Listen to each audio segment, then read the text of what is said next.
এই ধর্মোপদেশটির শিরোনাম হল জ্ঞানী ভৃত্যের দৃষ্টান্ত। এটি পরিচর্যা বিষয়ক দৃষ্টান্তমূলক ধর্মোপদেশ সিরিজের প্রথম পর্ব। শোনার মাধ্যমে সমৃদ্ধ হন। আমরা সকলেই অবগত যে প্রভু যীশু যখন মানুষের সেবা করতেন, যখন তিনি প্রচার করতেন, তখন তিনি তার শ্রোতাদের সাথে কথা বলার জন্য দৃষ্টান্ত ও উদাহরণ ব্যবহার করতেন। এবং তিনি প্রকৃতপক্ষে অনেক দৃষ্টান্ত দিয়েছিলেন, যা আমরা 4টি সুসমাচারে খুঁজে পাই, অনেক দৃষ্টান্ত।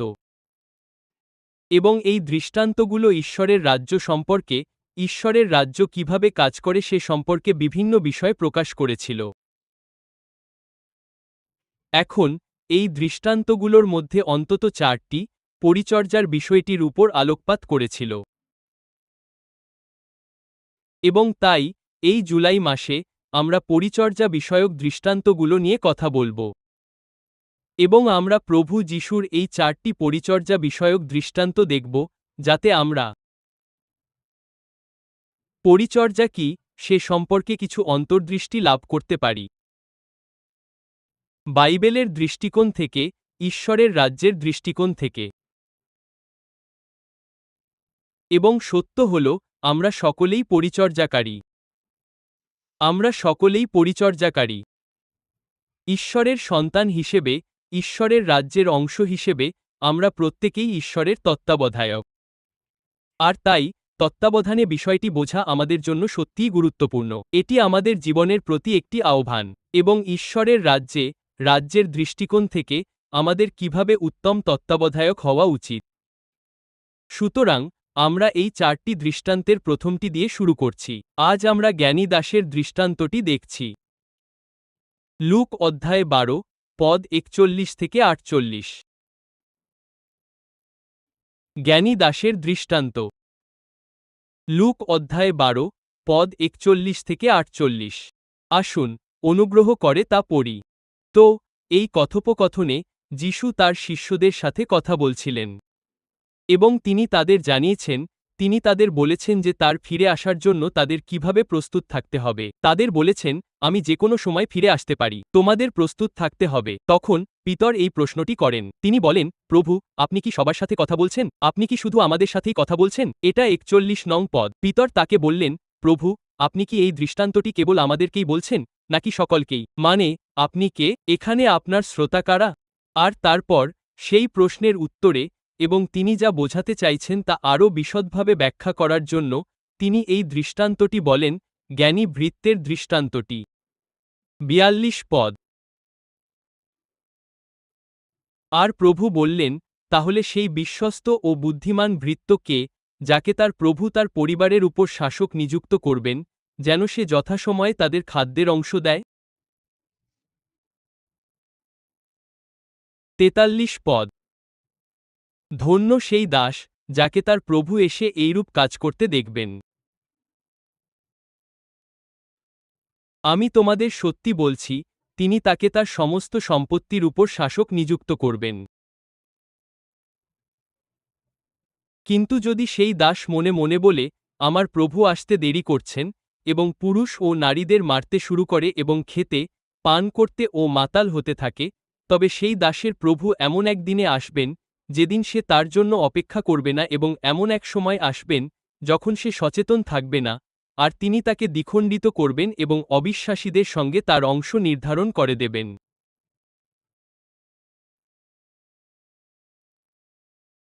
আর যে দাস তার প্রভুর ইচ্ছা জানত, অথচ নিজেকে প্রস্তুত করেনি বা তার ইচ্ছানুসারে কাজ করেনি, তাকে অনেক চাবুক মারা হবে। কিন্তু যে জানত না, অথচ চাবুক খাওয়ার যোগ্য কাজ করেছে, তাকে অল্প চাবুক মারা হবে। কারণ যাকে অনেক দেওয়া হয়েছে, তার কাছ থেকে অনেক কিছুই চাওয়া হবে। আর যাকে অনেক দেওয়া হয়েছে, তার কাছ থেকে অনেক কিছুই চাওয়া হবে। প্রতিশ্রুতিবদ্ধ হলে তারা তার কাছে আরও চাইবে। তাই আমরা এই পদগুলোর উপর কিছু সময় ব্যয় করব এবং এই দৃষ্টান্তটি খতিয়ে দেখব। ঈশ্বরের তত্ত্বাবধায়ক, ঈশ্বরের রাজ্যের তত্ত্বাবধায়ক হওয়া সম্পর্কে প্রভু আমাদের কি বার্তা দিচ্ছেন? আসুন প্রথমেই তত্ত্বাবধায়ক শব্দটি বুঝে শুরু করা যাক। বাইবেলে আমরা যে তত্ত্বাবধায়ক শব্দটির কথা বলছি, সেই গ্রিক শব্দটি আরও দুটি শব্দ থেকে এসেছে। ঐকোস, যার অর্থ একটি পরিবার, এবং এর সাথে নোমোস শব্দটিও রয়েছে, যার অর্থ একটি আইন, যা এমন কাউকে বোঝায় যিনি একজন প্রশাসক বা ব্যবস্থাপক।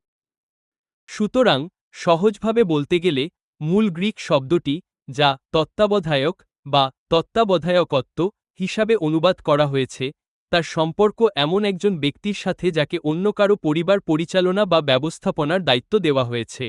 তার মানে হল, আপনাকে এমন কিছুর দায়িত্বে রাখা হয়েছে যা আপনার নিজের নয়, এটি অন্য কারো, কিন্তু সেই ব্যক্তি আপনাকে তার মালিকানাধীন জিনিসের ব্যবস্থাপক, তত্ত্বাবধায়ক বা প্রশাসক হিসাবে নিযুক্ত করেছেন। সুতরাং তত্ত্বাবধান আসলে আমাদের সকলের জন্যই, কারণ ঈশ্বর আমাদের এমন কিছুর দায়িত্বে রেখেছেন যা আমাদের নয়, যা তার নিজের, তা তিনি আপনার, আমার কাছে অর্পণ করেছেন। আমরা তত্ত্বাবধায়ক। এখন এর মানে হল আপনি একজন ব্যবস্থাপক, আপনি একজন প্রশাসক। আপনাকে এমন কিছুর দায়িত্বে রাখা হয়েছে যা ঈশ্বরের, কিন্তু তিনি তা আপনার কাছে অর্পণ করেছেন। এটি আপনার হাতে তুলে দিয়ে তিনি বলছেন, আমার জন্য এর যত্ন নাও, পৃথিবীতে আমার জন্য এটি পরিচালনা করো। উদ্ধৃতি চিহ্ন।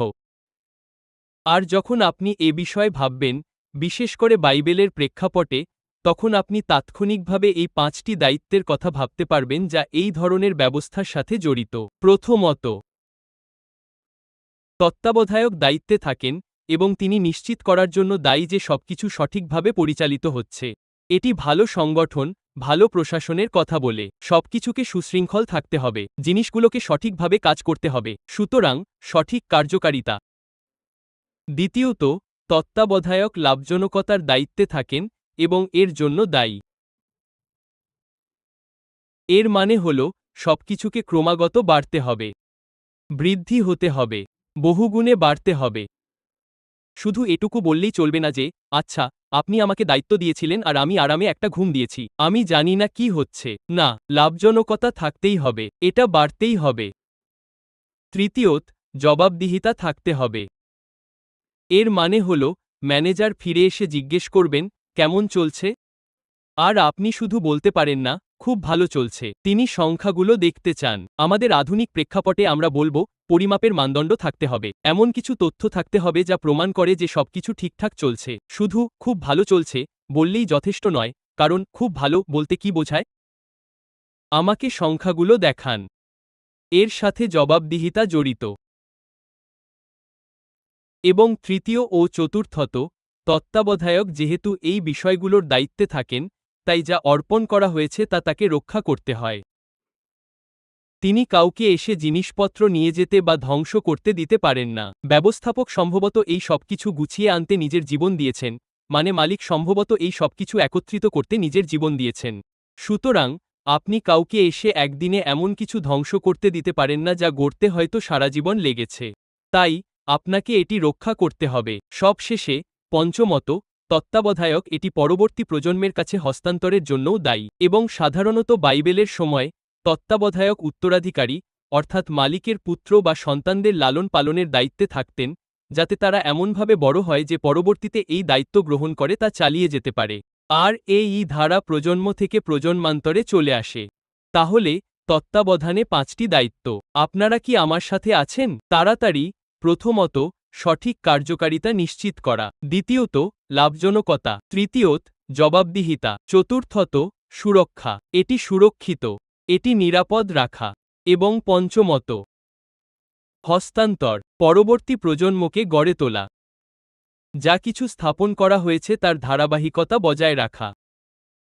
তো এই বিষয়ে ভাবুন, এই দৃষ্টান্তমূলক গল্পে এই যে মনিব, এই মালিকের সম্ভবত একটি বিশাল ভূসম্পত্তির আছে, এবং সেই ভূসম্পত্তিতে তার সম্ভবত অনেক বাড়িঘর আছে, এবং আমি শুধু আমার কল্পনা ব্যবহার করছি। আমাকে বলবেন না এটা এই অনুচ্ছেদের কোথায় আছে, এটা কি মাঝখানে, এটা কি ফাঁকা জায়গায় আছে, তাই না? আমি এখানে শুধু একটু আমার কল্পনা ব্যবহার করছি। তো এই মনিবটির এই বিশাল ভূসম্পত্তির আছে, তার এই সমস্ত বাড়িঘর আছে, এবং তার সম্ভবত জলপাই বাগান এবং সব ধরনের জিনিস আছে। তার সম্ভবত বিশাল পশুপাল আছে, মানে অনেক কিছুই চলছে। কিন্তু প্রেক্ষাপট এটা একটা পরিবারের বিষয়। দেখুন, তিনি একজন ব্যক্তিকে নিযুক্ত করেন এবং তাকে তার একমাত্র পরিবারের দায়িত্বে রাখেন। তিনি তাকে একজন শাসক বানান। সুতরাং, আপনি যদি 40 এবং 42 পদটি মনোযোগ দিয়ে দেখেন, আমরা দেখতে পাই যে তত্ত্বাবধানের সাথে কর্তৃত্ব এবং দায়িত্ব আসে। তাই 42 পদে বলা হয়েছে, তাহলে সেই বিশ্বস্ত ও বুদ্ধিমান তত্ত্বাবধায়ক কে, যাকে তার প্রভু তার পরিবারের উপর শাসক নিযুক্ত করবেন? এটাই হলো কর্তৃত্ব। তাই তিনি বললেন, দেখো, আমি তোমাকে দায়িত্বে রাখছি। আমি তোমাকে এই পরিবারের শাসক বানাচ্ছি। একটি বাড়ি, একটি ভবন, সেটা একটা প্রাসাদোপম ভবনও হতে পারে, আমি জানি না। সেখানে তার পরিবার আছে, আরও অনেকে সেখানে কাজ করে, এবং তিনি বলছেন, আমি তোমাকে এই পরিবারের ব্যবস্থাপক হিসেবে নিযুক্ত করছি। সুতরাং, আমি তোমাকে শাসক বানাচ্ছি, আমি তোমাকে কর্তৃত্ব দিচ্ছি, আমি তোমার কাছে কর্তৃত্ব অর্পণ করছি, কিন্তু এর সাথে দায়িত্বও আছে। তোমাকে কি করতে হবে? এই পরিবারের সকল লোককে তাদের প্রাপ্য অংশ যথাসময়ে দিতে হবে। তাহলে, দায়িত্বটা কি? এই স্থানে থাকা সমস্ত লোকের যত্ন নিন এবং নিশ্চিত করুন যেন কাজগুলো সঠিক সময়ে, যথাসময়ে এবং সঠিকভাবে করা হয়। উদাহরণস্বরূপ, আপনি বলতে পারেন না, হ্যাঁ, আমি সকালের নাস্তা পরিবেশন করি। নিশ্চিত করুন যেন সকালের নাস্তা সকালেই পরিবেশন করা হয়, বিকেল 4টায় নয়। সুতরাং, আপনি যদি ভুল সময় সঠিক কাজটি করেন, তবে তা যথেষ্ট নয়। কাজগুলো অবশ্যই সঠিকভাবে এবং সঠিক সময়ে করতে হবে। যথাসময়ে তাদের প্রাপ্য অংশ দিন। সঠিক কাজ, সঠিক সময়। সুতরাং, প্রথমত, আমরা বুঝতে শুরু করি যে তত্ত্বাবধানে অর্থ হল, ঈশ্বর আমার জীবনে যে ক্ষেত্রটি অর্পণ করেছেন তার উপর আমার কর্তৃত্ব আছে, কিন্তু তার সাথে দায়িত্বও আছে। তাই, ঈশ্বর আপনাকে যা কিছুর দায়িত্বে রেখেছেন, সেখানে আপনার কর্তৃত্ব আছে। সেটাই আপনার ক্ষেত্র, সেটাই আপনার পরিসর, কিন্তু সেই পরিসরে দায়িত্বও রয়েছে যা ঈশ্বর আপনার জন্য নির্ধারণ করেছেন। সঠিক কাজ অবশ্যই সঠিক সময়ে করতে হবে। এ পর্যন্ত আমার সাথে আছেন তো? এই অনুচ্ছেদে আমরা পরবর্তী যে বিষয়টি পর্যবেক্ষণ করতে শুরু করি তা হল উত্তম তত্ত্বাবধানে 3টি মূল বৈশিষ্ট্য। এখন, আমরা অন্যান্য দৃষ্টান্তগুলো দেখার মাধ্যমে আরও অনেক কিছু শিখব যে একজন ভালো তত্ত্বাবধায়ক বা উত্তম তত্ত্বাবধানে বৈশিষ্ট্যগুলো কি কি। এই দৃষ্টান্তে, আমরা 3টি বিষয় দেখতে পাই যা প্রভু নির্দেশ করছেন। তাহলে, এটা আবার 42 পদ, তাহলে একজন বিশ্বস্ত ও জ্ঞানী তত্ত্বাবধায়ক কে? সুতরাং, তিনি অবিলম্বে 2টি বিষয় তুলে ধরেন যা একজন ভালো তত্ত্বাবধায়কের বৈশিষ্ট্য। বিশ্বস্ত, জ্ঞানী। এবং তারপর 43 পদ থেকে, তিনি বলেন, ধন্য সেই দাস, যাকে তার প্রভু ফিরে এসে দেখবেন যে সে এই কাজই করছে। এর মানে হল, প্রভু ফিরে আসার পরেও লোকটি তখনও তার কাজে নিয়োজিত আছে। সুতরাং, এটাই তৃতীয় বৈশিষ্ট্য, যা হল প্রতিশ্রুতিবদ্ধতা। তাহলে, আসুন এই 3টি বিষয় নিয়ে কথা বলি। 3টি বৈশিষ্ট্য। একজন ভালো তত্ত্বাবধায়কের 3টি প্রধান বৈশিষ্ট্য। বিশ্বস্ত, জ্ঞানী, প্রতিশ্রুতিবদ্ধ। বিশ্বস্ত। বিশ্বস্ত হওয়ার অর্থ হল নির্ভরযোগ্য হওয়া। আপনি বিশ্বাসের যোগ্য। আপনার উপর নির্ভর করা যায়। তারা বলে সকাল 8টায় আসতে, আপনি 9টায় আসবেন না। সকাল 8টা মানে ঠিক 8টা। আপনি বিশ্বস্ত। সোমবার, মঙ্গলবার, বুধবার, আপনি সেখানে উপস্থিত থাকেন। যদি সেটাই আপনার দায়িত্ব হয়, আপনি সেখানে থাকবেন। আপনি বিশ্বস্ত। আপনি নির্ভরযোগ্য। আপনার উপর ভরসা করা যায়। এটা প্রথম বৈশিষ্ট্য। দ্বিতীয়ত, জ্ঞানী। বুদ্ধিমান, চতুর, চিন্তাশীল, বিচক্ষণ, দক্ষ, ধূর্ত। এই সবকিছুই আপনার মধ্যে আছে। তাই, আপনি বলতে পারেন না, আমি একজন খ্রিস্টান, তাই আমি বোকা। কেন? আপনি একজন খ্রিস্টান হয়েও বুদ্ধিমান হতে পারেন। হ্যালো। আমেন। তাই, আমরা মাঝে মাঝে বলি, ওহ, আমি একজন বিশ্বাসী, আমি বোকা। না, বিশ্বাসী হন এবং বুদ্ধিমান হন। বিশ্বাসী হন এবং তীক্ষ্ণ হন। বিশ্বাসী হন এবং বুদ্ধিমান হন। আমেন। কারণ এটাই একজন ভালো তত্ত্বাবধায়ক হওয়ার অংশ। পৃথিবীর মানুষদের আপনাকে ছাড়িয়ে যেতে দেবেন না। আপনার কাছে ঈশ্বরের প্রজ্ঞা আছে। নম্র হন, কিন্তু বুদ্ধিমান হন। দয়ালু হন, কিন্তু ধূর্ত হন। ভদ্র হন, কিন্তু বুদ্ধিমান হন। সুতরাং বিশ্বাসী হওয়াটা নির্বোধ হওয়ার কোনো অজুহাত নয়। আপনি কি শুনছেন? কারণ জ্ঞানী হওয়াটা একজন ভালো তত্ত্বাবধায়ক হওয়ারই একটি অংশ। সুতরাং এর মানে হল আপনি আপনার দক্ষতা শানিত করেন, জ্ঞান অর্জন করেন, উপলব্ধি লাভ করেন, আপনি শেখেন। আপনি শিখতে, আপনার মনকে প্রসারিত করতে, মনকে শানিত করতে, নতুন জিনিস শিখতে অনিচ্ছুক নন। না, এটা আপনার একজন ভালো তত্ত্বাবধায়ক হওয়ারই একটি অংশ। তাহলে একজন বিশ্বস্ত ও জ্ঞানী তত্ত্বাবধায়ক কে? এবং তৃতীয় বিষয়টি হল প্রতিশ্রুতিবদ্ধতা। যখন প্রভু ফিরে আসবেন, এই লোকটি তার কাজে থাকবে। সে প্রতিশ্রুতিবদ্ধ, তাই না? সুতরাং একজন ভালো তত্ত্বাবধায়ক হওয়ার তৃতীয় বিষয়টি হল এটাই। ঈশ্বর আপনার জন্য যা নির্ধারণ করেছেন, আপনি তার প্রতি প্রতিশ্রুতিবদ্ধ। আপনি এখানে সেখানে দ্বিধাগ্রস্ত হয়ে, এদিক ওদিক ঘুরে, এটা সেটা চেষ্টা করে সময় নষ্ট করছেন না। ঈশ্বর আপনাকে কি করতে ডেকেছেন তা আপনি জানেন। আপনি আপনার দায়িত্বে আছেন। আপনি প্রতিশ্রুতিবদ্ধ। এটাই একজন ভালো তত্ত্বাবধায়ক হওয়া। এবং এই অনুচ্ছেদে আমরা পরবর্তী যে বিষয়টি দেখতে শুরু করি তা হল ভালো তত্ত্বাবধানে পুরস্কার।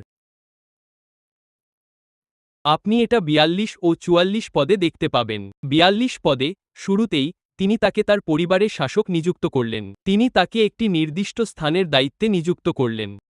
কিন্তু যেহেতু সে কাজটি ভালোভাবে করেছিল, ৪৪ পদে তিনি বলেন, আমি তোমাকে আমার সমস্ত কিছুর উপর শাসক নিযুক্ত করব। এখন তুমিই হবে সর্বেসর্বা। তোমাকে সবকিছুর দায়িত্বে নিযুক্ত করা হচ্ছে। এই সম্পত্তির সমস্ত বাড়ি, তার সমস্ত ব্যবসা, তার সমস্ত জমি, সমস্ত পশু পাখি। ওহ, এখন তোমার অনেক কিছু আছে। কিন্তু সে সেখানে কিভাবে পৌঁছাল? সে পরিবারের প্রতি বিশ্বস্ত ছিল। সুতরাং এভাবেই ঈশ্বর তার রাজ্যে উত্তম তত্ত্বাবধানে পুরস্কার দেন। শুরুতে তিনি যা কিছু আপনার উপর অর্পণ করেছেন, আপনি যদি তার উত্তম তত্ত্বাবধায়ক হন, তবে তিনি আপনাকে আরও অনেক কিছুর উপর নিযুক্ত করেন। সুতরাং ঈশ্বর উত্তম তত্ত্বাবধানে পুরস্কার হিসেবে অনেক কিছুর তত্ত্বাবধানে দায়িত্ব দেন। আপনি কি বুঝতে পারছেন? আর এটাই ঈশ্বরের রাজ্যে অগ্রগতির ধারা। এভাবেই আমরা ঈশ্বরের রাজ্যে বেড়ে উঠি। মাঝে মাঝে আমরা ভাবি, ওহ, উন্নতি করার জন্য আমাকে এটা করতে হবে, ওটা করতে হবে। না, ঈশ্বরের রাজ্যে উন্নতি কিভাবে হয়, তা শুধু বুঝুন। ঈশ্বর আপনাকে যা দিয়েছেন, আপনি যদি তার একজন ভালো তত্ত্বাবধায়ক হন, তবে তিনি আপনাকে আরও অনেক বেশি দেবেন। আমার সাথে আছেন তো? শুধু কাজটি করুন। বিশ্বস্ত থাকুন। এখন, আমার নিজের জীবন থেকে আমি যে বিষয়গুলো বলতে চাই, তার মধ্যে একটি হলো আমাদের বই এবং পরিচর্যা, অর্থাৎ আমাদের প্রকাশনা নিয়ে কি হচ্ছে। জানেন, আজ আমাদের বইগুলো সারা ভারতে বিনামূল্যে পাঠানো হয়। গত বছর আমরা শুধু বই ছাপানো এবং সারা ভারতে বিতরণের জন্য প্রায় ২ কোটি টাকার কাছাকাছি খরচ করেছি। এই বছর আমরা হয়তো একটু কম করব, ১.৫ কোটির মতো করতে পারি। আমরা ছাপানো বইয়ের কথা বলছি। আর এগুলো প্রায় ১২ বা ১৫টি ভাষায় পাঠানো হচ্ছে। আমার কাছে সঠিক সংখ্যাটা নেই, কিন্তু এর পাশাপাশি এগুলো ডিজিটালভাবেও বিতরণ করা হয়। এর অডিও সংস্করণও রয়েছে। তাই আপনি যখন আমাদের ওয়েবসাইট দেখবেন, তখন দেখবেন পৃথিবীর প্রতিটি দেশ থেকেই মানুষ আমাদের রিসোর্সগুলো ডাউনলোড করে ব্যবহার করছে। কিন্তু এই সবকিছুর শুরুটা কিভাবে হলো? আমার মনে আছে, কিশোর বয়সে, আমার বয়স তখন সম্ভবত ১৩-১৪ বছর হবে, এটা কোনো বিশেষ দক্ষতা ছিল না। যখন কিছু বিশ্বাসী বন্ধুর সাথে দেখা হতো, তখন আমার মনে হতো, আমি তাদের উৎসাহিত করতে চাই। তাই আমি নিজেই এই দায়িত্বটা নিয়ে নিলাম। আমি জিজ্ঞেস করতাম, আপনি কি আমাকে আপনার ঠিকানা দিতে পারেন? আমি কেন তাদের ঠিকানা চাইতাম? কারণ তাহলে আমি গিয়ে একগাদা পোস্টকার্ড কিনতাম। আপনাদের মধ্যে যারা হোয়াটসঅ্যাপ বা ইনস্টাগ্রাম ব্যবহার করেন, তারা হয়তো জানেন না পোস্টকার্ড কি। আপনারা কখনো পোস্ট অফিসে যাননি। কিন্তু এই পৃথিবীতে পোস্ট অফিস আছে। আর সেই দিনগুলোতে আমি এই পোস্টকার্ডগুলো কিনতাম। আমার মনে হয়, ঠিক মনে করতে পারছি না, দামটা ১৫ পয়সা বা ঐরকম কিছু একটা ছিল। হ্যাঁ, ঐরকমই কিছু একটা। তো আমি একগাদা পোস্টকার্ড কিনলাম। আর আমি আমার বয়সী, সমবয়সী এই তরুণ তরুণীদের ঠিকানা জোগাড় করতে লাগলাম। তারপর আমি প্রার্থনা করতাম। আমি বলতাম, ঈশ্বর, আমি অমুকের জন্য একটা পোস্টকার্ড লিখতে চাই, তুমি কি ওকে কিছু বলতে চাও? উদ্ধৃতি চিহ্ন। তারপর আমি পোস্টকার্ডটা লিখতাম, আমি ওটা পোস্ট বক্সে ফেলে দিতাম। আর এরা ছিল এমন সব মানুষ যাদের সাথে আমার ব্যাঙ্গালোরে দেখা হয়েছিল, বা কখনো কখনো অন্য কোনো শহরের কেউ। আর আমি বাইবেল থেকে কিছু কথা, মানে কিছু বার্তা লিখতাম আর ওটা পাঠিয়ে দিতাম। আমার মনে হতো একজন ধর্মপ্রচারক হিসেবে আমার এটা করা দরকার, শুধু উৎসাহ দেওয়ার জন্য। আর তারপর তারা আমাকে বলতো, আরে আমি আপনার পোস্টকার্ডটা পেয়েছি, এটা আমার কাছে সত্যিই অনেক বড় ব্যাপার, আমি উৎসাহিত বোধ করছি, আমি ঠিক পথেই এগোচ্ছি। আমি জানি না এটা কি, আমি এটাকে ধর্মপ্রচার বা ওইরকম কিছু বলি না, আমি শুধু এই কাজটা করে যাচ্ছি। উদ্ধৃতি চিহ্ন। আর তারপর আমি পোস্টকার্ড পাঠানো থেকে সরে এসে দেশের ভেতরে চিঠি পাঠানো শুরু করলাম। আবারও বলছি, আপনাদের মধ্যে কেউ কেউ হয়তো কখনো ইনল্যান্ড লেটার দেখেননি। এটা আসলে কাগজের একটা বড় টুকরো মাত্র। এটা আগে নীল রঙের হতো। আর এর দামও একটু বেশি ছিল, জানেনই তো, কিন্তু এতে একটু বেশি লেখা যেত। তো তখন আমিও একই কাজ করতাম, ঠিকানা জোগাড় করতাম আর বলতাম, ঈশ্বর, আমি এই ইনল্যান্ড লেটারটা লিখছি, আমি অমুককে এই চিঠিটা লিখছি, আমি তাকে আশীর্বাদ করতে চাই, আমাকে একটা বাণী দাও। উদ্ধৃতি চিহ্ন। আর ঈশ্বর কি বলেন আমি তা শুনতাম, আর সেটা হতো একটা শ্লোক। তারপর আমি সেটা লিখতাম ও ব্যাখ্যা করতাম, পোস্ট করে দিতাম। তো আমি এটা করতাম, জানেনই তো, যখন আমি এখানে ব্যাঙ্গালোরে নবম থেকে দ্বাদশ শ্রেণী পর্যন্ত পড়তাম। তারপর যখন আমি মণিপালে কলেজে গেলাম, আমি গ্র্যাজুয়েশনের কিছুদিন পর পাশ করি, তখন আমাদের কাছে কম্পিউটার ছিল না। কিন্তু আমি হাতে লিখে বার্তা পাঠাতাম। এখন এই চিঠিগুলো একটু লম্বা হতো, প্রায় ৩ পৃষ্ঠার মতো। আমি সেগুলাকে সাইক্লোস্টাইল করিয়ে নিতাম। আবারও বলছি, এটা অনেক পুরনো প্রযুক্তি। আপনি জানেন না, সেই দিনগুলিতে স্টেনসিল ছিল। আপনি একজন টাইপিস্টের কাছে যেতেন এবং তিনি তা টাইপ করে দিতেন। তারা স্টেনসিলটি কেটে দিত এবং তারপর হাতে চালানো একটি মেশিন ব্যবহার করে কপি তৈরি করত। জেরক্স মেশিন আসার আগে সেই দিনগুলিতে এভাবেই কপি করা হতো, তাই না? তো আমি টাইপিস্টের কাছে যেতাম, আমি বলতাম, আমি এই টাইপ চাই, আমার ৮০ কপি লাগবে। উদ্ধৃতি চিহ্ন। কারণ তখন আমি মণিপালের ছাত্রদের মধ্যে ধর্মপ্রচার করতাম, তাই আমি ২-৩ পৃষ্ঠার প্রবন্ধ লিখতাম। এর সমস্ত খরচ আমি নিজেই বহন করতাম, মানে আমি এটা উপার্জন করিনি, আমার বাবা টাকা পাঠাতেন, আমি টাকাটা জমাতাম, আর আমি সেগুলো সাইক্লোস্টাইলে তৈরি করাতাম এবং তারপর গিয়ে বিতরণ করতাম। জানেন, এগুলো ছিল বাইবেলের বাণী, আমি সেগুলো বিতরণ করতাম। আমার কখনো এমন কোনো চিন্তা ছিল না যে একদিন আমার বই সারা ভারতে ছড়িয়ে পড়বে। না, আমি কেবল এমন কিছুর একজন ভালো তত্ত্বাবধায়ক ছিলাম যা আমি করতে পারবো বলে জানতাম। আমি জানতাম আমি লিখতে পারি। আর এটা ছিল ঈশ্বরের বাণী প্রচারের একটা উপায়। মূল ভাবনাটা ছিল, ঈশ্বরের কাছ থেকে আমি যা কিছু শিখছি তা মানুষের সাথে ভাগ করে নেওয়া। এটাই ছিল মূল ভাবনা। কিভাবে? পোস্টকার্ড বা চিঠির মাধ্যমে, যা এখন ৩ পৃষ্ঠা লম্বা। তো আমি কলেজ জীবন জুড়ে এটা করেছি। তারপর আমি আমেরিকায় চলে যাই। ততদিনে আমাদের কাছে কম্পিউটার এবং এই সবকিছুর সুবিধা চলে এসেছিল এবং জানেন, আমি প্রতি মাসে একটা করে ৩ পৃষ্ঠার আর্টিকেল লেখা চালিয়ে যেতাম, যার ২ দিকেই ছাপা থাকত, মানে ৬ দিকে। আমি কিনকো এ যেতাম, আমার মনে হয় কিনকো এখনও আছে। সবগুলো জেরক্স করিয়ে নিতাম। আমি আমেরিকায় থাকা মানুষদের ঠিকানা সংগ্রহ করতাম। তারপর সেগুলো খামে ভরে নিজেই পোস্ট করে দিতাম। আর তারপর ব্যাঙ্গালোরের একটা প্রিন্টারের সাথেও আমাদের একটা ব্যবস্থা ছিল। আমি তাদের ইমেইল করে দিতাম, তারা সেটা অনুবাদ করিয়ে নিত। আমাদের একটা ইংরেজি মেইলিং লিস্ট ছিল, তাই তারা সেটা হিন্দিতেও অনুবাদ করিয়ে নিত। আমার মনে হয় আমরা আরও কিছু ভাষাতেও অনুবাদ করেছিলাম, আমি ঠিক জানি না, কিন্তু হিন্দিই ছিল প্রধান। তো তারা এটা অনুবাদ করত, তারাই সব ছাপা ও প্যাকিংয়ের কাজ করত এবং পোস্ট করে দিত। এর খরচ আমি নিজেই দিতাম। কিন্তু এখন এটা ধীরে ধীরে আরও বেশি মানুষের কাছে পৌঁছাতে শুরু করল। এবং এটা এখন অন্যান্য দেশের মানুষের কাছেও পৌঁছাতে শুরু করল, তাই না? আর আমার মনে হয় সালটা সম্ভবত ১৯৯৩ হবে। অথবা হয়তো পরে ১৯৯৭ সালে আমরা প্রথম আমাদের বই ছাপাই। আর সেটা ছিল অর্থ বিষয়ে, অর্থাৎ আর্থিক বিষয়ে ঈশ্বরের বাণী নিয়ে। আমার মনে হয়েছিল গির্জার এটা শোনা দরকার, তাই ওটাই ছিল আমাদের প্রথম বই। সালটা ছিল ১৯৯৭। আমার কাছে এর কোনো কপি নেই। আর তারপর ২০০০ সালে আমরা ভারতে চলে আসার পর একদম প্রথম বছর থেকেই, এবং আমি সবসময়ই বলতাম যে এটা বিনামূল্যে হবে, আমি এর কোনো কিছুর জন্য টাকা নিচ্ছি না, আমরা বই ছাপানো শুরু করলাম, আমরা এটা বিনামূল্যে বিলি করা শুরু করলাম। কেন? কারণ ভারতের এমন অনেক জায়গা আছে যেখানে খ্রিস্টান বইয়ের দোকান নেই। বইয়ের দোকান থাকলেও মানুষের পক্ষে ১০০ টাকা দিয়ে একটা বই কেনা সম্ভব নয়। তাই চলুন এটা বিনামূল্যে দিয়ে দিই। তখন অনেকেই বলে, না না না, আপনাকে বইটা বিক্রি করতেই হবে। আমি বললাম, না না, আমি এটা বিনামূল্যে দিতে চাই, কারণ ঈশ্বরের বাণী মানুষের কাছে পৌঁছানো দরকার। এর খরচ আপনি কিভাবে দেবেন? বিলটা ঈশ্বরই দেন, আমি নই। আমি আপনাকে বলতে পারি, এখন ২৬ বছর, ২৫ বছর, ২৬ বছর হয়ে গেছে।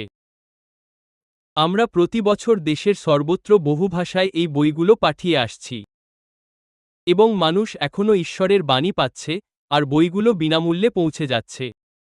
আমেন। কোনো কিছুই আমাদের থামাতে পারেনি। এখন এটা ডিজিটাল, তাই সারা বিশ্ব থেকে মানুষ এটা ডাউনলোড করছে। আমরা এটা বিদেশি ভাষায় অনুবাদ করাচ্ছি।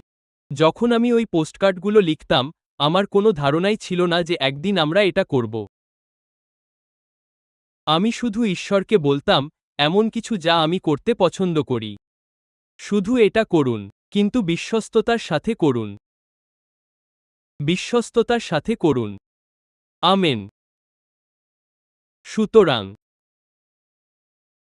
বিশ্বস্ত হন, জ্ঞানী হন, প্রতিশ্রুতিবদ্ধ হন। এর প্রতি প্রতিশ্রুতিবদ্ধ হন। একজন ভালো তত্ত্বাবধায়কের এই তিনটিই প্রধান বৈশিষ্ট্য। আর এর পুরস্কার কি? আপনার প্রভাবের পরিধি বেড়ে যায়। আর এই ধরনের উন্নতিই আমরা প্রত্যেকেই চাই। কারণ ঈশ্বর যখন সেই বৃদ্ধি দান করেন, তখন কোনো মানুষ, কোনো শয়তান তা থামাতে পারে না, আর কেউই তা কেড়ে নিতে পারে না। আপনি কি আমার সাথে আছেন?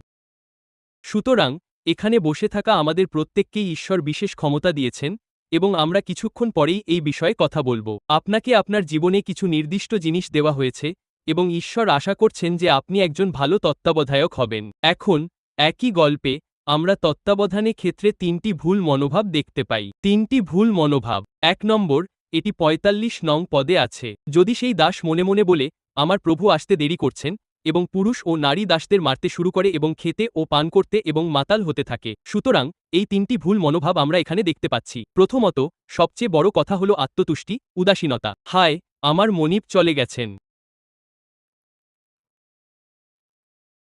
তিনি চলে গেছেন। তো, আমি কি করব? কোনো পরোয়া নেই। শুধু আরাম করব, ঘুমিয়ে পড়ব।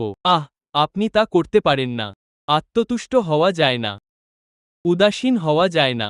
আপনি সবকিছুকে এমনি এমনি চলতে দিতে পারেন না। আপনাকে দায়িত্ব নিতে হবে। আপনাকে একজন ভালো তত্ত্বাবধায়ক হতে হবে, যদিও আপনার মনিব আশেপাশে নেই, আপনাকে আপনার কাজে লেগে থাকতে হবে।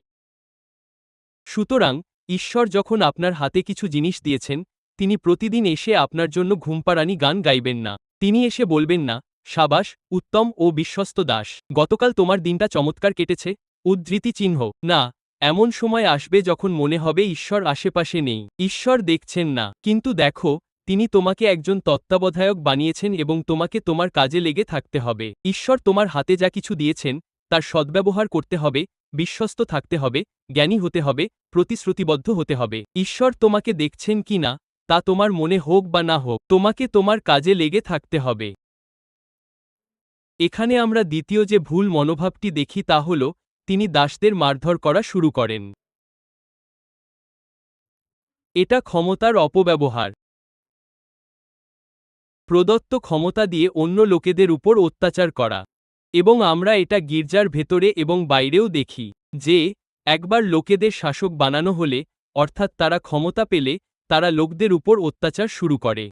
গতকালও তো তোমরা একসাথে কফি খাচ্ছিলে। পরের দিনই, তারা টিম লিডার, ম্যানেজার, প্রেসিডেন্ট, যা হোক না কেন, হয়ে যায় এবং এখন তারা তাদের অধীনস্থ লোকদের উপর অত্যাচার করছে। এটা অনুমোদিত নয়। এবং দুঃখজনকভাবে, এটা গির্জার ভেতরেও ঘটে, তাই না? যখন কাউকে একজন তত্ত্বাবধায়ক হিসেবে নিযুক্ত করা হয়, নেতারা তাদের পদের অপব্যবহার করে মানুষকে নিয়ন্ত্রণ করতে, চালিত করতে এবং আঘাত করতে শুরু করে। এটা করা যায় না। এটা নেতৃত্বের একটি ভুল মনোভাব। এখানে আমরা তৃতীয় যে ভুল মনোভাবটি দেখি তা হল, তিনি বলেন, চলো খাই, পান করি এবং মাতাল হই। এটাই হল আত্মতুষ্টি, আত্মতৃপ্তি। ঈশ্বর আপনাকে যা কিছু অর্পণ করেছেন তার তত্ত্বাবধায়ক হিসেবে নিযুক্ত করেছেন, নিজেকে প্রশ্রয় দেওয়ার জন্য নয়, বরং এমনভাবে কাজ করার জন্য যা ঈশ্বরের মহিমা প্রকাশ করবে এবং মানুষের যত্ন নেবে। আপনার কাজ হল যথাসময়ে তাদের জন্য যোগান দেওয়া, নিজেকে প্রশ্রয় দেওয়া নয়। সুতরাং, এটাই হল তৃতীয় মনোভাব। এবং আমরা আবারও দেখি, গির্জার ভেতরে বা বাইরেও। পেশাগত জগতে, যখনই মানুষকে কর্তৃত্ব দেওয়া হয়, নেতৃত্ব দেওয়া হয়, তাদের বড় কিছুর দায়িত্বে রাখা হয়, তারা তা নিজেদের সুবিধার জন্য ব্যবহার করতে শুরু করে। এবং এটা ভুল। এখানে আমরা তিনটি ভুল মনোভাব দেখতে পাই। এক হল উদাসীনতা, আমি পরোয়া করি না। দ্বিতীয়ত, অন্য মানুষের প্রতি দুর্ব্যবহার। তৃতীয়ত, আত্মতুষ্টি, আত্মতৃপ্তি, আত্মপ্রচার, নিজেকে প্রথমে রাখা। এই তিনটি ভুল মনোভাব পরিহার করুন। নিজেকে রক্ষা করুন কারণ আপনার লক্ষ্য হল একজন ভালো তত্ত্বাবধায়ক হওয়া। এটাই আপনার লক্ষ্য। এই দৃষ্টান্তমূলক গল্পে আমরা আর কি দেখতে পাই? এটি ৪৭ নং পদে আছে। ভালো তত্ত্বাবধান হল প্রভুর ইচ্ছা জানো, প্রস্তুত হও এবং পালন করো। উত্তম তত্ত্বাবধান কি? তা হল জানা, প্রস্তুত হওয়া এবং তা কার্যকর করা। সুতরাং আসুন এই তিনটি শব্দ একসাথে বলি: জানা, প্রস্তুত হওয়া, কার্যকর করা। জানা, প্রস্তুত হওয়া, কার্যকর করা।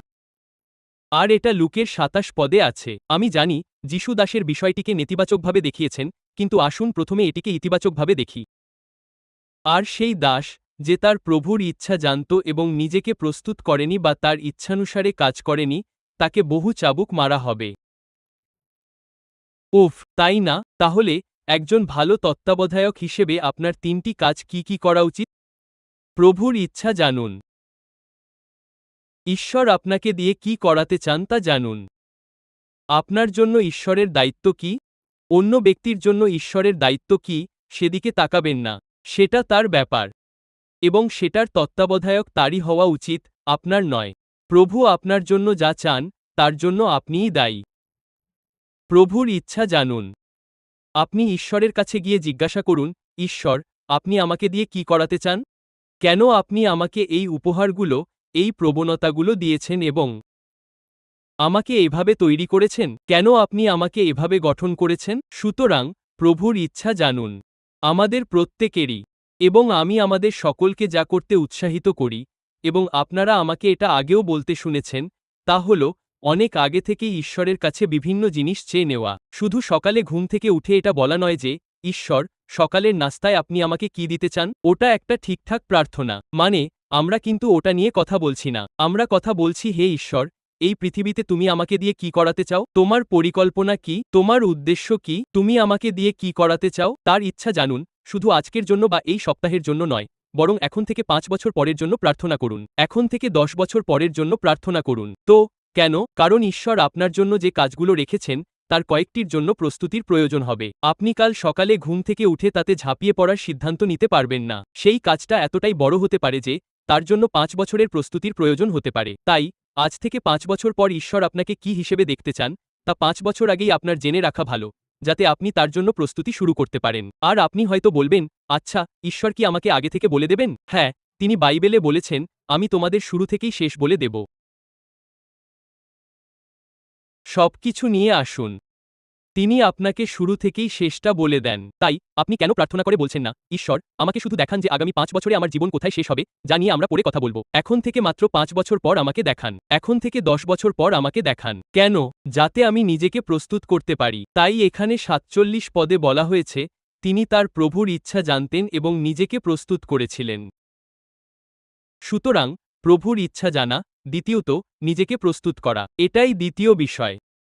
আমাদের অনেকেরই একটি ভুল ধারণা আছে যে, আমরা মনে করি ঈশ্বর আমাকে কেবল সেই কাজগুলোই দেবেন যা আমি সামলাতে পারব। আপনার জন্য একটি খবর আছে, বেশিরভাগ সময় তিনি আপনাকে এমন কাজ দেন যা আপনি সামলাতে পারবেন না। কেন? কারণ তার কিছুটা জায়গা প্রয়োজন। যদি তিনি আপনাকে এমন কাজ দিতেন যা আপনি সামলাতে পারতেন, তাহলে তার জন্য কোনো জায়গা থাকত না। আপনার জীবনে ঈশ্বরের জন্য কোনো স্থান থাকত না, কারণ আপনি নিজেই তা করতে পারতেন। কিন্তু তিনি সবসময় আমাদের এমন কাজ করতে ডাকেন যা আমাদের নিজেদের ক্ষমতার অনেক ঊর্ধ্বে, আমাদের নিজেদের চেয়ে বড়, এবং তারপর তিনি বলেন, ঠিক আছে, আমি এখন আসতে পারি। আর তাই যখন আপনি ঈশ্বরকে জিজ্ঞাসা করেন, প্রভু, আপনার ইচ্ছা কি, এবং তিনি আপনাকে আপনার চেয়েও বড় কিছু দেখাবেন। তাই এর জন্য আপনার সামর্থ্যের চেয়ে অনেক বেশি কিছু প্রয়োজন। আপনার অভিজ্ঞতা আপনাকে এ পর্যন্ত যা দিয়েছে, তার চেয়েও অনেক বেশি কিছু প্রয়োজন। ঠিক তখনই আপনি দুটি কাজ করবেন, আপনি নিজেকে প্রস্তুত করবেন এবং তার উপর নির্ভর করবেন। ঠিক আছে, তাহলে, ঈশ্বর, আপনি আমাকে সেদিকেই নিয়ে যাচ্ছেন। আমি নিজেকে প্রস্তুত করার জন্য আমার সাধ্যমতো চেষ্টা করব। আমি জানি আমাকে এই দক্ষতাগুলো অর্জন করতে হবে এবং এই বিষয়গুলো নিয়ে পড়াশোনা করতে হবে। আমি জানি আমাকে শিখতে হবে। এর জন্য নিজেকে প্রস্তুত করতে আমাকে কঠোর পরিশ্রম করতে হবে। আমি আমার অংশটুকু করব। তবুও আমি জানি যে আমি এর জন্য যথেষ্ট বড় হব না, কিন্তু এখানেই আপনার ভূমিকা আসে। আপনি প্রভুর ইচ্ছা জানেন এবং নিজেকেও প্রস্তুত করেন।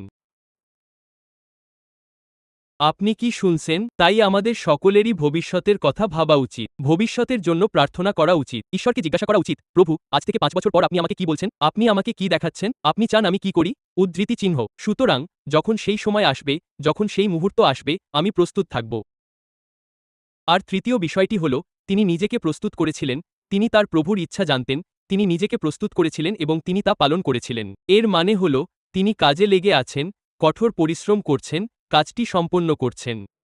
কাজটি কার্যকর করেছেন। আর কখনো কখনো কাজটি কার্যকর করা কঠিন হয়। এটা কষ্টকর, এটা সহজ নয়, কিন্তু আপনি প্রতিশ্রুতিবদ্ধ। আপনি একজন বিশ্বস্ত, জ্ঞানী এবং প্রতিশ্রুতিবদ্ধ তত্ত্বাবধায়ক। আর যদিও কখনো কখনো কাজটি কার্যকর করা কঠিন হতে পারে, কাজটি দীর্ঘ হতে পারে, কাজটি আপনার সবকিছু কেড়ে নিতে পারে, তবুও আপনি বিশ্বস্ত, আপনি জ্ঞানী, আপনি প্রতিশ্রুতিবদ্ধ। কারণ আপনি একজন ভালো তত্ত্বাবধায়ক। আমি এটা সম্পন্ন করবই। কোনো কিছুই আমাকে থামাতে পারবে না। আপনি কি শুনছেন? সুতরাং, এটাই একজন ভালো তত্ত্বাবধায়ক। আপনি প্রভুর ইচ্ছা জানেন। আপনি নিজেকে প্রস্তুত করেন এবং কাজটি করেন। কাজটি সম্পন্ন করেন। আর এখানেই মনোযোগ খুব গুরুত্বপূর্ণ। কারণ শত্রু আমাদের মনোযোগ অন্যদিকে সরিয়ে দিতে চায়। আপনি প্রভুর ইচ্ছা জানেন। আপনি ঈশ্বরের কাছে প্রার্থনা করে সময় কাটান। আপনি নিজেকে প্রস্তুত করেছেন এবং যখন আপনি কাজ করছেন, তখন শয়তান আপনাকে প্রলোভন দেখিয়ে বলে, এই যে, আরও সহজ কিছু আছে। এই যে, তেমন কঠিন কিছু নেই। এটা চেষ্টা করে দেখছো না কেন? উদ্ধৃতি চিহ্ন। না, আমি মনোযোগী। আমি জানি কাজটা কঠিন। আমি জানি এটা কষ্টকর এবং আমাকে এতে কঠোর পরিশ্রম করতে হবে। কিন্তু আমি প্রতিশ্রুতিবদ্ধ কারণ আমি একজন বিশ্বস্ত, জ্ঞানী এবং প্রতিশ্রুতিবদ্ধ তত্ত্বাবধায়ক। তোমার প্রলোভনটা নিয়ে রাখো, ডেমো। আমি ওটা চাই না। কারণ মনোযোগের বিচ্যুতি মনোযোগ নষ্ট করে। আর যখন আপনার মনোযোগ নষ্ট হয়ে যায়, তখন কি হয়? আপনি আপনার সময়, শক্তি, সম্পদ নষ্ট করতে শুরু করেন। মনোযোগের বিচ্যুতির ফল সবসময়ই অপচয়। আপনার সময়, শক্তি, সম্পদের অপচয়, যা ঈশ্বর একটি নির্দিষ্ট উদ্দেশ্যে আপনার হাতে তুলে দিয়েছেন, তা এখন অন্য সবকিছুর পেছনে খরচ হয়ে যায়। কারণ আপনার মনোযোগ বিক্ষিপ্ত। এ কারণেই আপনাকে এবং আমাকে অবশ্যই মনোযোগী থাকতে হবে। শুনছেন? মনোযোগী থাকুন। ঈশ্বর আমাকে এটাই করতে বলেছেন। আমি তাই করব। কারণ আমি তার ইচ্ছা জানার জন্য সময় নিয়েছি। আমি নিজেকে প্রস্তুত করেছি। এখন, আসুন কাজটি সম্পন্ন করি। এখন, অনুগ্রহ করে বুঝুন, একই অনুচ্ছেদে বলা হয়েছে যে, একজন ভালো তত্ত্বাবধায়ক না হওয়ার পরিণতি রয়েছে। সুতরাং, আমন্ত্রণটি হলো একজন ভালো তত্ত্বাবধায়ক হওয়া। আচ্ছা, আপনি যদি একজন ভালো তত্ত্বাবধায়ক না হন তাহলে কি হবে? আচ্ছা, যিশু যা বলেছিলেন তা এখানে বলছি। আমি যিশুর ব্যবহৃত ভাষাই ব্যবহার করছি। তিনি বলেছিলেন, তোমাদের দ্বিখণ্ডিত করা হবে, অবিশ্বাসীদের কাছে পাঠানো হবে এবং তোমাদের বহু চাবুক মারা হবে। এখন, এর অর্থ কি? আমি জানি না। আমি শুধু এটা চাই না। আমি জানি তিনি এখানে রূপক ব্যবহার করছেন। আমি জানি তিনি এখানে বিশদ ভাষা ব্যবহার করছেন। কিন্তু, মূল কথা হল একজন ভালো তত্ত্বাবধায়ক না হওয়ার পরিণতি রয়েছে, এবং সেই পরিণতিগুলো ভালো নয়। দ্বিখণ্ডিত হওয়া, অবিশ্বাসীদের কাছে পাঠানো এবং বহু চাবুক মারা। আমি তা চাই না। আপনিও তা চান না। সুতরাং, আসুন আমরা সবাই ভালো তত্ত্বাবধায়ক হই। আমেন। তাহলে, তত্ত্বাবধানে বিষয় রাজ্যের আইনটি কি? এই 4টি তত্ত্বাবধানে দৃষ্টান্তমূলক গল্প দেখার মাধ্যমে আমরা রাজ্যের অনেক নিয়ম আবিষ্কার করব, কিন্তু আমরা তার মধ্যে একটি এই অনুচ্ছেদে দেখতে পাই। এটি 28 পদে আছে। কিন্তু যে জানত না, অথচ বেত্রাঘাতের যজ্ঞ কাজ করেছে, তাকে অল্প দিয়েই প্রহার করা হবে। কারণ যাকে বেশি দেওয়া হয়েছে, তার কাছ থেকে বেশিই চাওয়া হবে।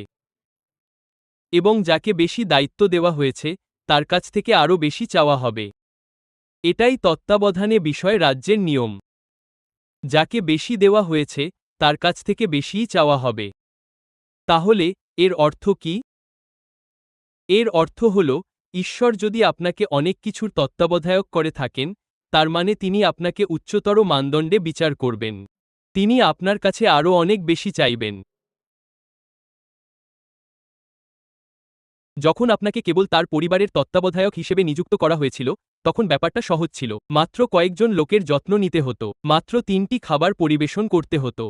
কিন্তু এখন যেহেতু আপনি তার সমস্ত কিছুর শাসক, ওহ, আরও বেশি দায়িত্ব, আরও বেশি কাজ, আরও বেশি লোকের যত্ন নিতে হবে এবং উচ্চতর জবাবদিহিতা রয়েছে। এখন পাল্লা বদলে গেছে।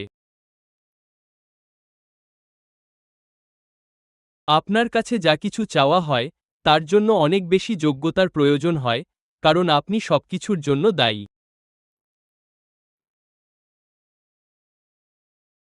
তাই যাকে বেশি দেওয়া হয় তার কাছে বেশি চাওয়া হয়। দেখুন, দুঃখজনকভাবে এই পৃথিবীতে যখন মানুষ আরও উপরে ওঠে, তাদের ভাগ্য আরও ভালো হয়। তারা যা খুশি তাই করে। তারা ছোটখাটো রাজার মতো হয়ে যায় এবং মনে করে, কারণ কেউ তাদের জবাবদিহি করতে পারে না। তারা শুধু যা খুশি তাই করে, কিন্তু ঈশ্বরের রাজ্যে ব্যাপারটা এমন নয়। ঈশ্বরের রাজ্যে, যখন তিনি আপনাকে আরও বেশি দায়িত্ব দেন, তখন তিনি আপনাকে আরও উচ্চমানের মানদণ্ডে বিচার করবেন। তিনি আপনার কাছে আরও বেশি চাইবেন। যখন আপনি একটি পরিবারের দায়িত্বে ছিলেন, তখন যদি পরিস্থিতি কঠিন হয়ে থাকে, তবে এখন তা 10 গুণ বেশি কঠিন হবে। যখন আপনাকে আরও বড় কিছুর দায়িত্বে রাখা হয়, তখন মানদণ্ড আরও উঁচু হয়। আপনি কি বুঝতে পারছেন? এর মানে হল, ঈশ্বরের রাজ্যে আমরা যখন উন্নতি করি, তখন এই মানসিকতাই আমাদের বহন করতে হয়। ঈশ্বর যখন আপনাকে আরও উঁচুতে তোলেন, আপনিও নিজেকে আরও উচ্চ মানের মানদণ্ডে বিচার করেন। আপনি নিজেকে আরও উচ্চ স্তরের জবাবদিহিতার আওতায় রাখেন। জানেন, ব্যাপারটা এমন নয় যে অন্য কাউকে এসে আপনাকে জিজ্ঞাসা করতে হবে। আপনাকে নিজেকে আরও উচ্চ স্তরের জবাবদিহিতার আওতায় আনতে হবে। কেন? কারণ যিনি আপনাকে তত্ত্বাবধায়ক হিসেবে নিযুক্ত করেছেন, আপনি তার কাছেই জবাবদিহি করতে বাধ্য। আপনি কি শুনছেন? যাকে বেশি দেওয়া হয়েছে, তার কাছ থেকে বেশিই চাওয়া হবে। এটাই ঈশ্বরের রাজ্য। আর সেই একই পদে বলা হয়েছে, অজ্ঞতা কখনো অজুহাত হতে পারে না। বলা হয়েছে, যদি তুমি না জানো, তবুও তুমি প্রহৃত হবে। আপনি বলতে পারেন না, হে ঈশ্বর, আমি আপনার ইচ্ছা জানতাম না। আচ্ছা, এটা আপনারই দোষ। আমি আপনার জন্য কিছু পরিকল্পনা করে রেখেছিলাম। সুতরাং, অজ্ঞতা কোনো অজুহাত নয়। আপনাকে প্রভুর ইচ্ছা জানতে হবে। তিনি আপনার জন্য তা রেখেছেন। যান, খুঁজে বের করুন তিনি কি রেখেছেন, এবং তারপর নিজেকে প্রস্তুত করে তা পালন করুন। তাই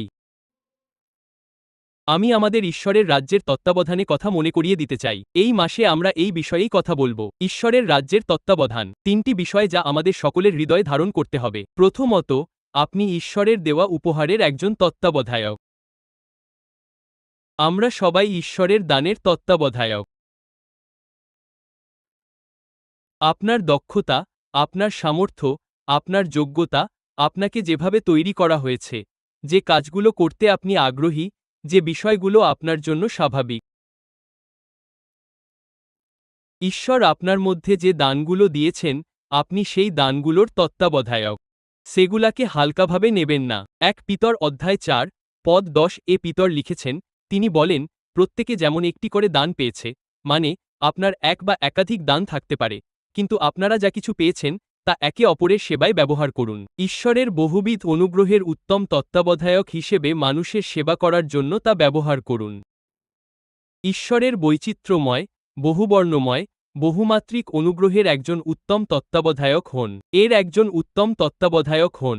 ঈশ্বর আপনার জীবনে যে দানই দিয়েছেন, তার একজন উত্তম তত্ত্বাবধায়ক হন। দ্বিতীয়ত, আপনি ঈশ্বরের অনুগ্রহের তত্ত্বাবধায়ক। এবং আমরা 1 পিতর ভোর 4:10 পদটি তুলে ধরছি। ঈশ্বরের দানগুলো ঈশ্বরের অনুগ্রহের সঙ্গেই আসে। ঈশ্বরের অনুগ্রহ কি? নতুন নিয়মে, অনুগ্রহের অনেক অর্থ আছে, এবং তার মধ্যে একটি হল ঐশ্বরিক সামর্থ্য। সুতরাং, উপহারগুলোর সাথে অনুগ্রহ, ঐশ্বরিক সামর্থ্যও আসে। এমন কিছু কাজ যা করা আপনার জন্য সহজ। আপনাদের মধ্যে কেউ কেউ, আমি জানি আমি প্রেমের সাথে এটা করতে পারি। আমি তাকে মাঝরাতে জাগিয়ে বলতে পারি, গান গাও, প্রেম, গান গাও। আর আমি তাকে গান গাইতে শুনি।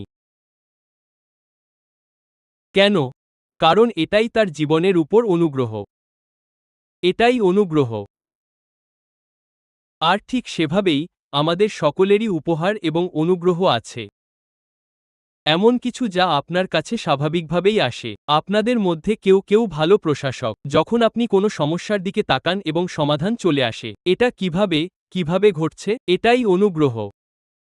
আবার কারো কারো মানুষের সাথে কাজ করার অনুগ্রহ থাকে। আমি 3 জনের সাথে দেখা করেই দিনের জন্য কাজ শেষ করে ফেলি। আপনাদের মধ্যে কারো কারো 10 জনের সাথে দেখা করার ক্ষমতা আছে। তারা এটা কিভাবে করে? এটাই অনুগ্রহ। তাই না? এটাই অনুগ্রহ। ব্যাপারটা ঠিক এমনই। আমাদের প্রত্যেকের জীবনেই অনুগ্রহ রয়েছে। এমন কিছু যার মধ্যে আপনি স্বতঃস্ফূর্তভাবে চলেন। আপনি আপনার স্বকীয়তায় থাকেন। এটা আপনার কাছে স্বাভাবিকভাবেই আসে। এটাই আপনার জীবনের উপর ঈশ্বরের অনুগ্রহ। কিন্তু আপনি সেই অনুগ্রহের একজন তত্ত্বাবধায়ক। আপনি তা অপচয় করেন না। আপনি তা ঈশ্বরের মহিমা প্রকাশ করতে ব্যবহার করেন। আপনি তা মানুষের সেবা করতে ব্যবহার করেন। আপনি তা বৃদ্ধি করতে ব্যবহার করেন। একে লাভজনক করে তোলেন। প্রেরিত পৌল এটা উপলব্ধি করেছিলেন এবং আমি এখানে ইফিসীয় 3:1 ও 10 পদ থেকে একটি অংশ তুলে ধরছি। পৌল এখানে লিখেছেন, তিনি বলেন, তোমাদের, অর্থাৎ অ-ইহুদিদের জন্য আমি যিশুর একজন বন্দী। দ্বিতীয় পদ, যদি তোমরা সত্যিই ঈশ্বরের অনুগ্রহের তত্ত্বাবধানে কথা শুনে থাকো, এটা সেই একই শব্দ, তত্ত্বাবধান, শুধু তত্ত্বাবধান হিসেবে অনুবাদ করা হয়েছে। তোমাদের জন্য আমাকে যে ঈশ্বরের অনুগ্রহ দেওয়া হয়েছিল, তার তত্ত্বাবধানে কথা তোমরা শুনেছ। সুতরাং, পৌল উপলব্ধি করছেন, আমি একজন ইহুদি, কিন্তু অ-ইহুদিদের সাথে আমার এক গভীর বন্ধুত্ব রয়েছে। তিনি একজন ইহুদি, কিন্তু অ-ইহুদিদের জন্য তার জীবনে ঈশ্বরের এই অনুগ্রহ রয়েছে। তিনি অ-ইহুদিদের কাছে যান, তারা তার কথা শোনে। তিনি ইহুদিদের কাছে যান, তারা তাকে পাথর ছুঁড়ে মারে।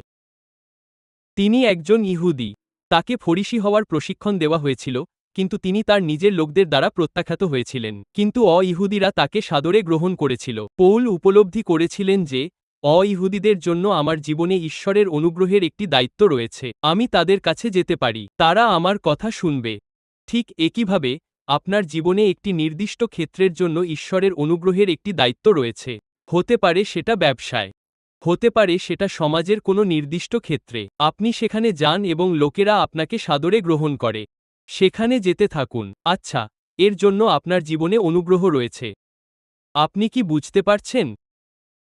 সুতরাং, আপনাকে দ্রুত উপলব্ধি করতে হবে যে, আমি জানি ঈশ্বর এই বিষয়গুলোর জন্য আমার জীবনে অনুগ্রহ রেখেছেন।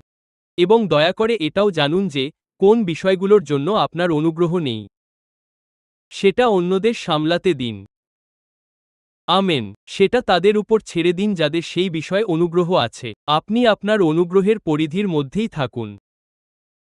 শুধু সেটার মধ্যেই প্রবাহিত হন। ঈশ্বর যদি আপনার অনুগ্রহের পরিধি প্রসারিত করতে চান, তাতে কোনো সমস্যা নেই। এর কিছু অংশ উত্তম তত্ত্বাবধানে পুরস্কারস্বরূপ আসে এবং তিনি আপনার অনুগ্রহের পরিধি প্রসারিত করবেন। এটা ভালো। ঈশ্বর যেভাবে চান, সেভাবেই তা ঘটতে দিন। কিন্তু আপাতত, তিনি আপনাকে যে অনুগ্রহ দিয়েছেন, তাতেই প্রবাহিত হন। ঈশ্বরের দান ও অনুগ্রহের একজন উত্তম তত্ত্বাবধায়ক হন। আর রাজ্যের তত্ত্বাবধানে ক্ষেত্রে সর্বশেষ যে বিষয়টির প্রতি আমরা আমাদের দৃষ্টি আকর্ষণ করতে চাই, তা হল আমরা ঈশ্বরের রহস্যসমূহের তত্ত্বাবধায়ক। 1 করিন্থীয় 4:1-2 পদে, পৌল আমাদের বলেন, যেন কোনো ব্যক্তি আমাদের খ্রিস্টের দাস এবং ঈশ্বরের রহস্যসমূহের তত্ত্বাবধায়ক বলে গণ্য করে। অধিকন্তু, তত্ত্বাবধায়কদের বিশ্বস্ত বলে গণ্য হওয়া আবশ্যক। সুতরাং, আমরা সকলেই ঈশ্বরের রহস্যসমূহের তত্ত্বাবধায়ক। এর অর্থ হল সেই বিষয়গুলো যা ঈশ্বর আমাদের কাছে উন্মোচন করেছেন। এটি ঈশ্বরের বাক্য। তিনি তা আপনার কাছে উন্মোচন করেছেন। আত্মার কাজ, তিনি তা আপনার কাছে উন্মোচন করেছেন। তার পথ, তিনি তা আপনার কাছে উন্মোচন করেছেন। এখন, ঈশ্বর আপনাকে যে প্রতিটি প্রত্যাদেশ দিয়েছেন, আপনি তার তত্ত্বাবধায়ক। আপনি যে প্রতিটি সত্য উপলব্ধি করেছেন,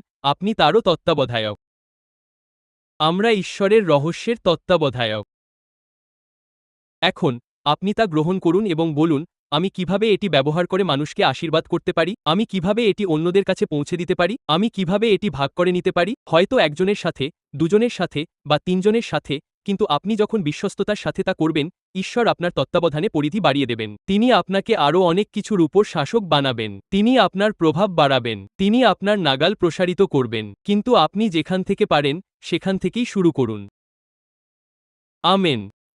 আমরা সবাই ঈশ্বরের দান, ঈশ্বরের অনুগ্রহ, ঈশ্বরের রহস্যের তত্ত্বাবধায়ক। ঈশ্বর আপনার কাছে যা প্রকাশ করেছেন, আপনি তার তত্ত্বাবধায়ক। আমি এই 5টি দায়িত্ব খুব দ্রুত সংক্ষেপে উল্লেখ করছি। একজন তত্ত্বাবধায়ক হিসেবে, সঠিক কার্যকারিতা, ভালো সংগঠন নিশ্চিত করুন, সবকিছু যথাস্থানে রাখুন। দ্বিতীয়ত, লাভজনকতা নিশ্চিত করুন। বৃদ্ধি হতে হবে, বহুগুণে বাড়তে হবে। তৃতীয়ত, জবাবদিহিতা নিশ্চিত করুন। পরিমাপ করুন। পরিমাপ। তথ্য। বিষয়গুলো যাচাই করুন। এটা ঘটছে বলে ধরে নেবেন না। সংখ্যা দিয়ে দেখান যে এটা ঘটছে বা ঘটছে না। জবাবদিহিতা। তৃতীয়ত, একে রক্ষা করুন। ঈশ্বর আপনাকে যা অর্পণ করেছেন তা পাহারা দিন। অন্য কাউকে তা কেড়ে নিতে দেবেন না। অন্য কাউকে তা ধ্বংস করতে দেবেন না। একে রক্ষা করুন। এবং পঞ্চম, তা হস্তান্তর করুন। ধারাবাহিকতা নিশ্চিত করুন, যাতে এমন মানুষ থাকে যারা ঈশ্বর আপনাকে যা দিয়েছেন তা গ্রহণ করবে, যাতে তাদের জীবনের মাধ্যমে তা চলতে পারে, বহুগুণে বাড়তে পারে, আরও বেশি মানুষকে আশীর্বাদ করতে পারে। আমেন। তাহলে, আপনি কিসের তত্ত্বাবধায়ক? আচ্ছা, আমি শুধু বেক করতে জানি। চমৎকার! এটা ব্যবহার করুন। ওটা ব্যবহার করুন। আপনি বলেন, আমি যখন বেক করি, আমার মনে হয় আমি প্রায় স্বর্গে আছি। এটা সম্ভবত আপনার জীবনে ঈশ্বরের অনুগ্রহ।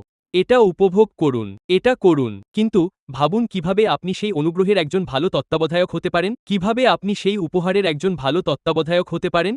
হয়তো আপনি লিখতে ভালোবাসেন। হয়তো যা-ই হোক। এমন অনেক কিছুই আছে যা আমরা করতে পারি।